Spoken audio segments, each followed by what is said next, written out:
رسول گرامی صلی اللہ علیہ وسلم خانہ کعبہ میں نماز ادا کر رہے تھے اور ابو جہل یہ سوچ کے آپ کی طرف بڑھنے لگا کہ معاذ اللہ آپ کی گردن رون دے گا، لیکن لوگوں نے اچانک کیا دیکھا کہ وہ ایڑی کے بل پلٹ رہا ہے اور دونوں ہاتھوں سے بچاؤ کر رہا ہے۔ ناظرین کرام، آپ دیکھ رہے ہیں سیرت سیریز اور میں ہوں آپ کا میزبان عمران اسلم۔ پچھلے ایپیسوڈ میں ہم نے دیکھا تھا کہ کفار مکہ نے نبی کریم علیہ السلام کے خلاف محاذ آرائی کی اور آپ کی دعوت کو کاؤنٹر کرنے کی مختلف صورتیں اختیار کی تھیں، مختلف طریقے اختیار کیے تھے، لیکن ان میں سے کوئی بھی طریقہ، کوئی بھی صورت کامیاب نہیں ہو سکی تھی۔ تو اب انہوں نے فیصلہ کیا کہ نبی کریم علیہ السلام اور آپ کی دعوت کو قبول کرنے والے لوگوں کے خلاف فیصلہ کن مارکے کا آغاز کر دیا جائے، اور وہ فیصلہ کن مارکہ یہ تھا کہ تمام مسلمان، تمام اسلام قبول کرنے والے لوگوں پر ظلم و ستم کا آغاز کر دیا جائے، اور اس کے لیے 25 سرداران قریش کی ایک مجلس ہوئی جس کی سربراہی ابو لہب کر رہا تھا۔ جہاں تک نبی کریم علیہ السلام کی بات تھی تو آپ علیہ السلام کو اس معاشرے میں ایک معزز حیثیت حاصل تھی،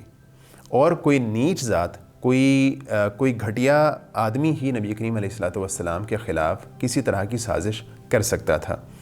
اور اس کے علاوہ نبی کریم علیہ السلام کے چچا ابو طالب کی حمایت بھی آپ کو حاصل تھی، اور وہ بھی اپنے علاقے میں اور پورے عرب کے معاشرے میں ایک معزز حیثیت رکھتے تھے۔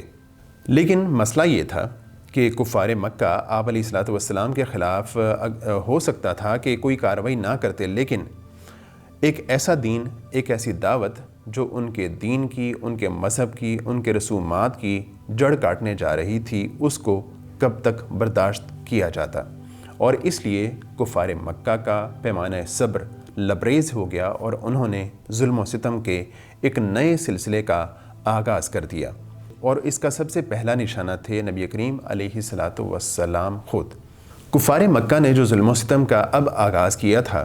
ابو لہب پہلے دن ہی سے اس بات کا قائل تھا کہ مسلمانوں کو بالکل ابھرنے نہ دیا جائے، اور پہلے دن ہی سے ان کے خلاف ظلم و ستم کا بازار گرم رکھا جائے۔ اور اسی لیے جب نبی کریم علیہ السلام نے اپنی بعثت کا اعلان کیا تو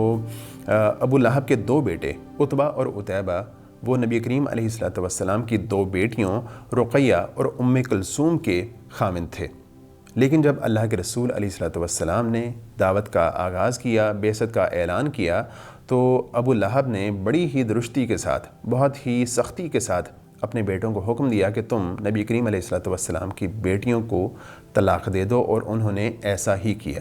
نبی کریم علیہ السلام کے خلاف جو ظلم و ستم کا آغاز ہوا تھا اور اس کا نشانہ آپ کی دعوت کو اور آپ کی ذات کو بنایا جا رہا تھا، تو نبی کریم علیہ السلام اپنے گھر کے اندر بھی ان کی جو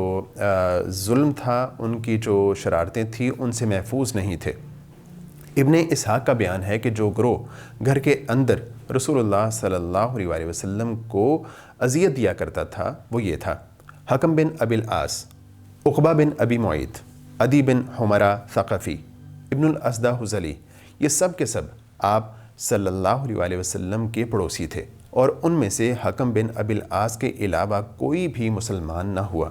ان کے ستانے کا طریقہ یہ تھا کہ جب آپ صلی اللہ علیہ وسلم نماز پڑھتے تو کوئی شخص بکری کی بچہ دانی اس طرح ٹکا کر پھینکتا کہ وہ ٹھیک آپ صلی اللہ علیہ وسلم کے اوپر گرتی۔ چولہے پر ہانڈی چڑھائی جاتی تو بچے دانی اس طرح پھینکتے کہ سیدھے ہانڈی میں جا گرتی۔ جب نبی کریم علیہ السلام پر یہ گندگی پھینکی جاتی تو آپ علیہ السلام اسے لے کر باہر نکلتے اور ایک طرف ڈال دیتے اور لوگوں سے کہتے کہ اے بنی عبد مناف، یہ کیسی ہمسائیگی ہے۔ عقبہ بن ابی معیط اپنی بدبختی میں اور اپنی جو خباثت میں بہت زیادہ بڑا ہوا تھا۔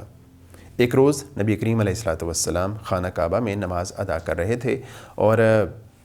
کفار مکہ سامنے بیٹھے ہوئے تھے، تو ان میں سے ایک شخص نے کہا کہ کون ہے جو فلاں بنی فلاں کی اونٹنی کی اوجڑی لائے اور نبی کریم علیہ السلام کے اوپر رکھ دے۔ تو عقبہ بن ابی معیط اس کام کے لیے آگے بڑھا اور اوجڑی لا کے اس نے نبی کریم علیہ السلام کے اوپر حالت سجدہ میں رکھ دی، اور نبی کریم علیہ السلام اسی حالت میں رہے اور سجدے سے سر نہیں اٹھا سکے۔ تو حضرت فاطمہ رضی اللہ عنہا آئیں اور انہوں نے نبی کریم علیہ السلام کے اوپر سے اس بوجھ کو ہٹایا۔ تو اللہ کے رسول علیہ الصلوۃ والسلام نے اس موقع پر فرمایا اللہم علیک بقریش، اے اللہ قریش کو پکڑ لے۔ اللہ کے رسول علیہ الصلوۃ والسلام کے منہ سے یہ بد دعا سننا تھی تو ان کو کفار مکہ کو یہ بد دعا بہت گراں گزری۔ اللہ کے رسول علیہ الصلوۃ والسلام نے اس کے بعد نام لے لے کر بد دعا کی، اے اللہ ابو جہل کو پکڑ لے اور عتبہ بن ربیہ، شیبہ بن ربیہ، ولید بن عقبہ، امیہ بن خلف اور عقبہ بن ابی معیط کو پکڑ لے۔ حضرت ابن مسعود رضی اللہ عنہ فرماتے ہیں کہ نبی کریم علیہ الصلوۃ والسلام نے اس موقع پہ جن لوگوں کے لیے بد دعا کی تھی تو جب بدر کا موقع آیا تو ان تمام لوگوں کو میں نے دیکھا کہ بدر کے کنویں میں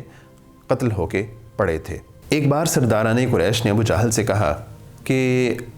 محمد تمہارے سامنے اپنا چہرہ خاک آلود کرتا ہے، یعنی نبی کریم صلی اللہ علیہ وسلم خانہ کعبہ میں نماز ادا کرتے تھے، سجدہ کرتے تھے، تو کفار مکہ نے ابو جہل سے کہا کہ محمد تمہارے سامنے اپنا چہرہ خاک آلود کرتا ہے۔ تو ابو جہل نے کہا کہ اگر میں نے اس کو دوبارہ ایسا کرتے دیکھ لیا تو خدا کی قسم میں اس کی گردن رون دوں گا۔ تو جب اللہ کے رسول علیہ الصلوۃ والسلام کو اس نے دیکھا کہ آپ نماز ادا کر رہے ہیں تو وہ اس زوم سے آگے بڑھا کہ اللہ کے رسول علیہ الصلوۃ والسلام کی معاذ اللہ گردن رون دے گا، تو لوگوں نے کیا دیکھا کہ وہ اچانک پیچھے ہٹ رہا ہے، ایڑیوں کے بل پیچھے ہٹ رہا ہے۔ تو اس سے لوگوں نے کہا کہ تمہیں کیا ہوا؟ تو اس نے جواب دیا کہ میرے اور اس کے درمیان، یعنی نبی کریم علیہ الصلوۃ والسلام کے درمیان گویا ایک آگ کی خندق ہے اور ہولناکیاں ہیں اور پر ہیں۔ تو اللہ کے رسول صلی اللہ علیہ وسلم فرماتے ہیں کہ اگر وہ یعنی ابو جہل میرے قریب آتا تو فرشتے اس کا ایک ایک عضو اچک لیتے۔ جور و ستم کی یہ تمام کارروائیاں اسی طرح جاری و ساری تھیں، اور نبی کریم صلی اللہ علیہ وسلم جو کہ ایک معزز شہری تھے ان کو اس قدر ظلم کا نشانہ بنایا جا رہا تھا، تو جو دوسرے صحابہ کرام تھے، غریب صحابہ کرام تھے، ان کو کس قدر ظلم کا نشانہ بنایا جا رہا ہوگا۔ اس پہ ہم بات کریں گے انشاءاللہ آئندہ ایپیسوڈ میں۔ اجازت دیجیے، اللہ حافظ۔